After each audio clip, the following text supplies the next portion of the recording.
ನಮಸ್ತೆ.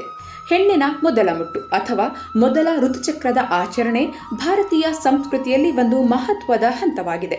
ಈ ಆಚರಣೆಯು ಶಾರೀರಿಕ, ಮಾನಸಿಕ, ಸಾಮಾಜಿಕ ಮತ್ತು ಆಧ್ಯಾತ್ಮಿಕ ಅಂಶಗಳನ್ನು ಒಳಗೊಂಡಿದೆ. ಈ ಎಲ್ಲ ಅಂಶಗಳನ್ನು ನಾನು ನಿಮಗೆ ತಿಳಿಸ್ಕೊಡ್ತೀನಿ. ನನ್ನ ವಿಡಿಯೋ ನಿಮಗೆ ಇಷ್ಟವಾದರೆ ನನ್ನ ಪೇಜನ್ನು ಫಾಲೋ ಮಾಡಿ, ಹಾಗೆ ಶೇರ್ ಮಾಡಿ. ಮೊದಲನೇ ಅಂಶ ಶಾರೀರಿಕ ಹಿನ್ನೆಲೆ. ಮೊದಲ ಮುಟ್ಟು ಹುಡುಗಿಯ ದೇಹದಲ್ಲಿ ಪ್ರಜನನ ಸಾಮರ್ಥ್ಯ ಆರಂಭ ಆಗಿದೆ ಅನ್ನುವುದರ ಸಂಕೇತವಾಗಿರುತ್ತೆ. ಆಕೆಯ ದೇಹದಲ್ಲಿ ಹಾರ್ಮೋನ್ ಬದಲಾವಣೆಗಳು ನಡೆಯುವ ಈ ಸಮಯದಲ್ಲಿ ಆಕೆಗೆ ಹೆಚ್ಚಿನ ವಿಶ್ರಾಂತಿ, ಒಳ್ಳೆಯ ಪೌಷ್ಟಿಕ ಆಹಾರ, ದೈಹಿಕ ಜಾಗ್ರತೆ ಎಲ್ಲವೂ ಅವಶ್ಯಕವಾಗಿರುತ್ತೆ. ಎರಡನೇ ಅಂಶ ಸಾಮಾಜಿಕ ಹಿನ್ನೆಲೆ.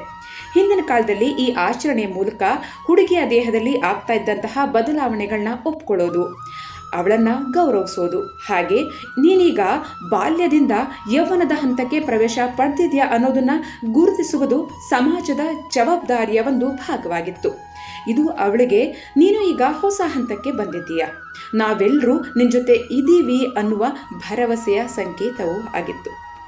ಇನ್ನು ಮೂರನೇ ಅಂಶ ಮಾನಸಿಕ ಹಿನ್ನೆಲೆ. ಮೊದಲ ಋತುಚಕ್ರದ ವೇಳೆ ಹುಡುಗಿಗೆ ಭಯ, ಗೊಂದಲ, ಲಜ್ಜೆ ಈ ರೀತಿ ಮಿಶ್ರ ಭಾವನೆಗಳು ಉಂಟಾಗಿರುತ್ತೆ. ಹಾಗಾಗಿ ಈ ಆಚರಣೆಯು ಅವಳಿಗೆ ಈ ಎಲ್ಲ ಅನುಭವ ಸಹಜ ಮತ್ತು ಪವಿತ್ರ ಎನ್ನುವ ಭಾವನೆಯನ್ನ ಕೊಡೋಕೆ, ಹಾಗೆ ಆಕೆಯಲ್ಲಿ ಆತ್ಮವಿಶ್ವಾಸವನ್ನ ಬೆಳೆಸೋಕೆ ಸಹಾಯ ಮಾಡ್ತಾ ಇತ್ತು. ಇನ್ನು ನಾಲ್ಕನೇದಾಗಿ ಆಧ್ಯಾತ್ಮಿಕ ಮತ್ತು ಸಾಂಸ್ಕೃತಿಕ ದೃಷ್ಟಿ. ಸನಾತನ ಸಂಪ್ರದಾಯದಲ್ಲಿ ಹೆಣ್ಣನ್ನ ಶಕ್ತಿ ಸ್ವರೂಪ ಅಂತ ಹೇಳಲಾಗಿದೆ. ಅಷ್ಟೇ ಅಲ್ಲ, ಋತುಚಕ್ರವನ್ನ ಸೃಷ್ಟಿ ಶಕ್ತಿಯ ಚಿಹ್ನೆ ಎಂದು ಕೂಡ ಗೌರವಿಸಲಾಗಿದೆ.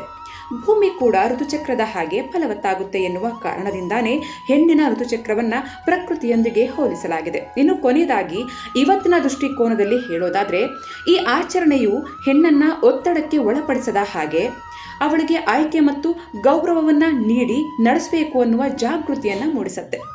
ಜೊತೆಗೆ ಸಂಭ್ರಮಕ್ಕಿಂತಲೂ ಅವಳಿಗೆ ಅವಳ ಆರೋಗ್ಯ, ಗೌರವ ಮತ್ತು ಅರಿವು ಮುಖ್ಯ ಅನ್ನೋದು.